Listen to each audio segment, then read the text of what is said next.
नमस्कार, खबरों का पंचनामा देख रहे हैं आप। मैं हूं आपके साथ पूजा। हम लेकर आए हैं देश और दुनिया की 5 बड़ी खबरें, जिस पे चर्चा के लिए मेरे साथ स्टूडियो में मौजूद हैं कैपिटल टीवी के editor in chief doctor Manish Kumar. Sir, बहुत बहुत स्वागत है आपका। धन्यवाद। सबसे पहले नजर हेडलाइंस पर। पीएम मोदी ने एआई इंपैक्ट समिट में पेश किया मानव विजन। समिट को संबोधित कर बोले, एआई में भय नहीं, भाग्य और भविष्य दिखता है। तकनीक शक्ति नहीं बल्कि सेवा का माध्यम।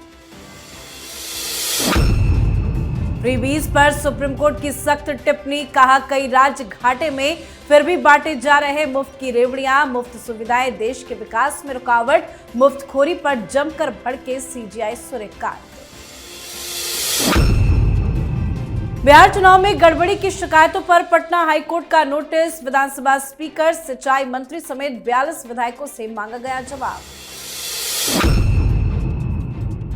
असम दौरे पर प्रियंका गांधी वाड्रा, मां कामाख्या के दरबार में लगाई हाजिरी, की पूजा अर्चना। तो दूसरी तरफ स्पीकर ओम बिरला के एआई वीडियो पर कांग्रेस मीडिया सेल को नोटिस। सुप्रिया श्रीनेत समेत 8 से मांगा गया जवाब। ईरान पर अमेरिकी हमले का प्लान तैयार, ट्रंप को दी गई पूरी जानकारी। तेहरान के दर्जनों नेताओं की हत्या से तख्ता पलट का टारगेट। खबरों की शुरुआत में सबसे पहले बात एआई इंपैक्ट समिट से जुड़ी। नई दिल्ली में आयोजित एआई इंपैक्ट समिट के दौरान आज प्रधानमंत्री नरेंद्र मोदी ने दुनिया भर की एआई कंपनी के सीईओ को संबोधित किया। समिट के दौरान पीएम ने एआई का मानव विजन पेश किया। पीएम मोदी ने समझाया कि मानव 5 सिद्धांतों से बना है। यहाँ एम का मतलब नैतिक मार्गदर्शन, ए का मतलब जवाबदेह शासन और एन का मतलब राष्ट्रीय संप्रभुता है। वहीं अगले ए का अर्थ सभी के लिए पहुंच और वी का मतलब इसकी वैधता से है। पीएम मोदी ने कहा कि 21वीं सदी की इस नई तकनीक वाली दुनिया में इंसानियत की भलाई के लिए यह विजन बहुत जरूरी है। पीएम ने एआई की तुलना जीपीएस से करते हुए कहा कि जैसे जीपीएस रास्ता दिखाता है लेकिन आखिरी फैसला ड्राइवर का होता है, वैसे ही एआई के दौर में भी अंतिम फैसला इंसान का ही होना चाहिए। पीएम मोदी ने साफ कहा कि एआई का असली सवाल ये नहीं कि भविष्य में वो क्या कर सकती है, बल्कि ये है कि आज इंसान उसके साथ क्या कर सकता है। अगर दिशा सही होगी तो एआई समाधान बनेगी, वरना वही तकनीक असंतुलन भी पैदा कर सकती है। साथ ही पीएम मोदी ने स्पष्ट किया कि दुनिया के कई देशों में जहां एआई को लेकर भय का माहौल है, वहीं भारत इसे अपने भाग्य और उज्जवल भविष्य के रूप में देख रहा है। भारत इसे अपनी विकास यात्रा का अगला बड़ा टर्निंग पॉइंट मानता है। सर, पीएम मोदी ने तो आज गजब का भाषण दिया। ये मानव विजन क्या है पीएम मोदी का? देखिए, हम कहते हैं कि हम विश्व गुरु बनेंगे। विश्व गुरु और सुपर पावर में जो फर्क है, प्रधानमंत्री मोदी ने आज बताया। कहां से उन्होंने अपने पूरे भाषण का जो है उसकी शुरुआत की कि कोई नहीं जानता था कि 2 पत्थर के टकराने से जो चिंगारी निकली है वो मानवता के विकास के लिए कितनी दूर तक उसका असर होने वाला है। उन्होंने कई इस तरह के जो ब्रेकिंग पॉइंट्स हैं जिससे समाज, दुनिया, मानवता बदल गई, उसके इंसिडेंट्स को बाकायदा चिन्हित किया और ये बताया कि आज हम उसी मकाम पे खड़े हैं कि ये जो एआई रेवोल्यूशन है ये कहां तक और कितनी तेजी से और कितनी व्यापकता के साथ पूरी मानवता को वो अपने चपेट में लेने जा रहा है, इसका उन्होंने बाकायदा आज अपने भाषण में उल्लेख किया। और उसके ऊपर किस तरह की पाबंदी, आपने बिल्कुल सही कहा कि प्रधानमंत्री मोदी का जो सबसे बड़ा जो ब्रह्म वाक्य है कि ये इंपॉर्टेंट नहीं है कि एआई क्या क्या कर सकता है, इंपॉर्टेंट ये है, इस पे हमें ध्यान देने की आवश्यकता है कि हम एआई का कैसा इस्तेमाल करते हैं। और उस इस्तेमाल के लिए पूरी दुनिया को मानव का मंत्र दिया। मानव वर्ड वो मानवता से आ रहा है, जिसमें उसके इस्तेमाल में मोरालिटी, नेशनल सॉवरेनिटी, अकाउंटेबिलिटी, साथ ही साथ वैलिड, और इसे मानवता के अच्छे इस्तेमाल के लिए हम उसको उपयोग करें और ये ओपन हो, सबके लिए हो। ये आज पूरी दुनिया को भारत की तरफ से प्रधानमंत्री मोदी ने मंत्र दिया है और मुझे लगता है कि इसकी तारीफ अभी से ही पूरी दुनिया में हो रही है और इससे ही सही रास्ता होगा एआई को लेकर के। अब आज सुप्रीम कोर्ट से आई बड़ी टिप्पणी की।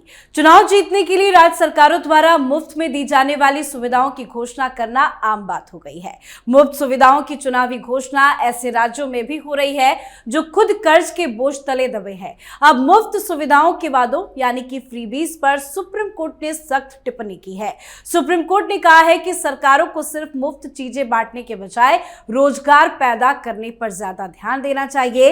इस तरह से फ्रीबीज बांटने पर देश का आर्थिक विकास रुकेगा। फ्रीबीज के मामले में सीजेआई सूर्यकांत की अध्यक्षता वाली बेंच ने सुनवाई की। इस दौरान सीजेआई ने बढ़ते रेवेन्यू घाटे के बावजूद राज्यों की ओर से मुफ्त योजनाएं चलाने जाने पर सवाल उठाया। मुख्य न्यायाधीश ने कहा कि कई राज्य सरकारें भारी कर्ज और घाटे के बावजूद मुफ्त योजनाएं बांट रही है। अगर सरकारें मुफ्त पैसे, बिजली या दूसरी सुविधाएं देती रहेंगी तो आखिर इनका खर्च कौन उठाएगा। सर, फ्रीबीज को लेकर सुप्रीम कोर्ट ने जो सख्त टिप्पणी की है वो चुनावी राज्यों के लिए कितना बड़ा झटका? देखिए, बहुत बड़ा झटका है, लेकिन सिर्फ चुनावी राज्य क्यों, सुप्रीम कोर्ट में ऑलरेडी एक पीआईएल जो है वो लंबित है, उसके ऊपर ऑलरेडी बहुत सारा काम हो चुका है। इलेक्शन कमीशन को सुप्रीम कोर्ट ने आदेश दिया कि आप कुछ इस तरह की व्यवस्था बनाइए। इलेक्शन कमीशन की तरफ से 2 स्पेशल फॉर्म्स भी बना लिए गए कि जिसमें अगर कोई उम्मीदवार कोई घोषणा करता है वो पैसे कहां से लाएगा, उसका टारगेट ग्रुप क्या है, और पॉलिटिकल पार्टीज के लिए भी आप कोई फ्रीबीज की घोषणा अगर आप करते हैं, आप बताएं कि सरकार के पास पैसे हैं भी या नहीं है। आप कर्ज लेकर के ये फ्रीबीज की घोषणा नहीं कर सकते। That tantamounts to appeasement, buying votes। यही आज चीफ जस्टिस ने कहा कि क्या कर लिया है तुम लोगों ने। और मैं आपको बता दूं, इसमें कोई लाग लपेट नहीं होना चाहिए। भारतीय जनता पार्टी हो, टीएमसी हो, आम आदमी पार्टी हो, कोई भी देश की पार्टी हो, चाहे कांग्रेस पार्टी हो, ये सारे लोग अपनी काहिली, अपनी बैड गवर्नेंस को छिपाने के लिए इस तरह का काम करते हैं। मरता कौन है? हम आप जैसे टैक्स पेयर्स। वो पैसे हमारे हैं, उसका इस्तेमाल आप विकास के लिए कीजिए तो कोई बात नहीं। गरीबों को मदद देना है वो भी ठीक है, लेकिन आप ये ब्लैंकेट तरीके से फ्रीबीज, ये सुप्रीम कोर्ट ने आज सिर्फ तमिलनाडु के इस केस को सुनते वक्त नहीं कहा। चीफ जस्टिस ने बिल्कुल सिर पे हथौड़ा मारा है। इसका मतलब ये है कि संकेत मिल रहे हैं कि वो जो पीआईएल अभी तक लंबित है उसके ऊपर सुनवाई बहुत जल्द होगी, और ये पाप, ये जो हिंदुस्तान की जनता के ऊपर लाद दिया गया है पॉलिटिकल पार्टीज के द्वारा कि फ्रीबीज बांटने का, ये टूथ नेल, इसका विरोध भी होना चाहिए और इसको खत्म करना चाहिए। अब बात पटना हाईकोर्ट के बड़े फैसले की। पटना हाईकोर्ट ने बिहार के पक्ष और विपक्ष के कुल 42 विधायकों को नोटिस जारी कर जवाब तलब किया है। इन विधायकों पर चुनाव के दौरान वोट में अनियमितता और चुनावी हलफनामे में गलत जानकारी देने के आरोप लगाए गए हैं। नोटिस जारी होने के बाद बिहार में सियासी हड़कंप मच गया। इन विधायकों में स्पीकर प्रेम कुमार और सिंचाई मंत्री विजेंद्र यादव के भी नाम शामिल है। मौजूदा विधायकों की ओर से मिला जवाब पटना हाईकोर्ट को संतोषजनक नहीं लगा तो इनकी विधायकी भी खतरे में आ सकती है। सर, पटना हाईकोर्ट ने जो इन विधायकों को नोटिस जारी किया है, क्या इनके खिलाफ कार्रवाई हो सकती है? देखिए, कार्रवाई के लिए कोई प्रावधान नहीं है। देखिए, समस्या क्या है इस देश में कि हिंदुस्तान का कानून बड़ा लुंज पुंज है। इलेक्शन कमीशन ने कह दिया कि भाई कितनी तुम्हारी संपत्ति है, कितना क्राइम है, क्या तुमने किया है, वो सब एफिडेविट दो। अब ये बहादुर लोग जो हैं, इन लोगों ने एफिडेविट में ही गलत जानकारी दे दी, छिपा लिया। कोई संपत्ति छिपा लेता है, कोई क्राइम छिपा लेता है, कोई कुछ छिपा लेता है।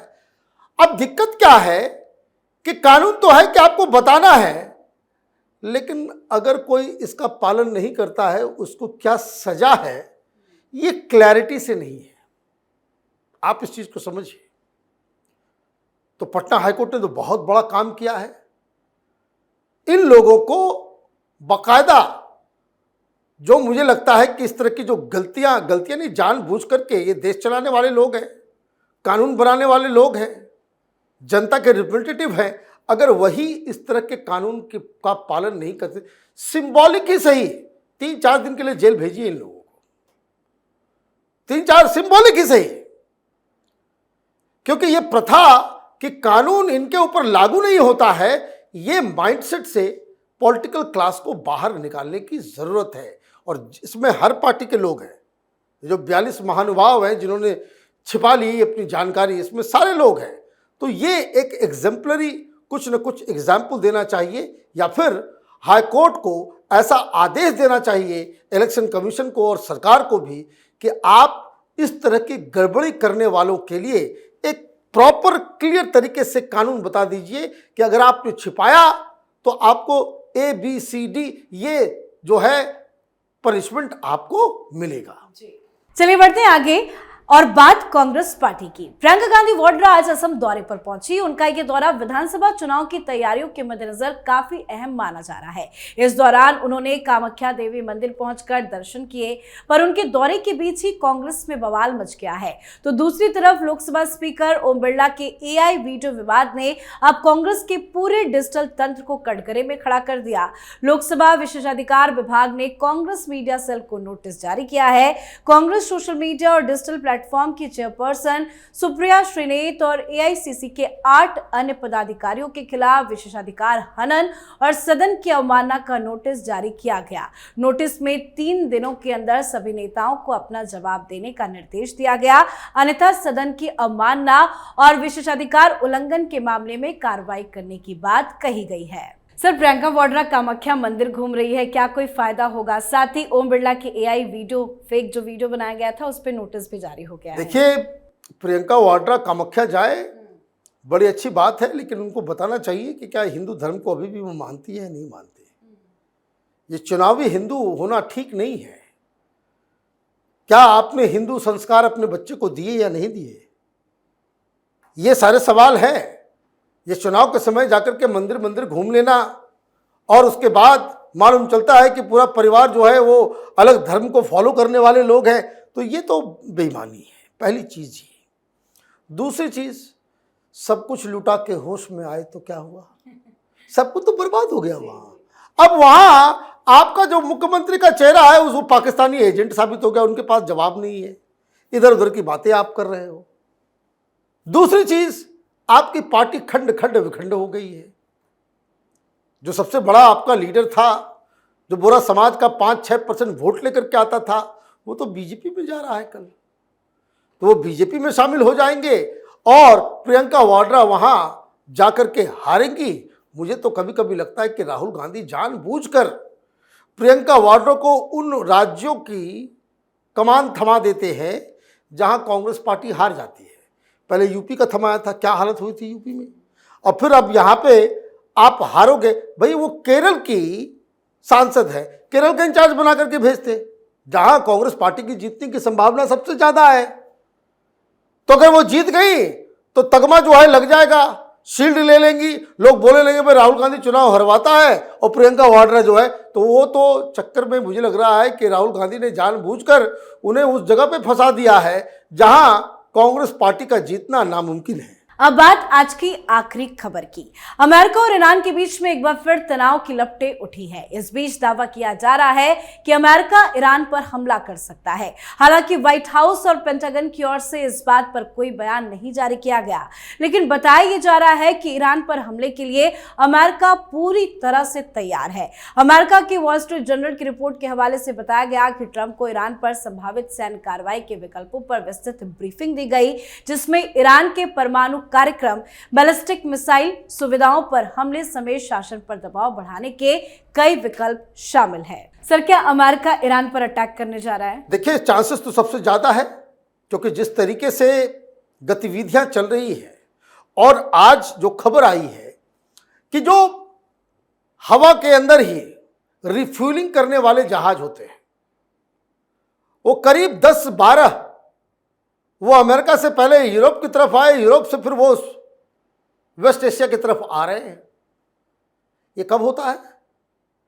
ये युद्ध की स्थिति में होता है। ऐसे कोई अपना ऑयल और एनर्जी जो है बर्बाद नहीं करता। 10-10 युद्धपोत वो ईरान के आसपास मंडरा रहे हैं। सारी दुनिया से आपने 400-500 अपने नंबर 1 लड़ाके विमान उसको वहां पे डिप्लॉय कर दिया है। इसका मतलब है कि there is no turning back. कुछ दिन पहले तक बातचीत चल रही थी, बातचीत फेल हो गई। बातचीत के बाद ये कहा गया डोनाल्ड ट्रंप के द्वारा कि अब समय आ गया है कि सत्ता परिवर्तन हो जाए, वहां पर रिजीम चेंज होना है। वहां लोग तैयार हैं रिजीम चेंज करने के लिए, और ईरान जो है वो बार बार इस चीज को कह रहा है कि हम अपने न्यूक्लियर इनरिचमेंट प्रोग्राम से वापस नहीं जाने वाले, हम न्यूक्लियर बॉम्ब बनाने के रास्ते पे आगे बढ़ते जाएंगे। और इसीलिए ये युद्ध जैसी स्थिति बन गई है।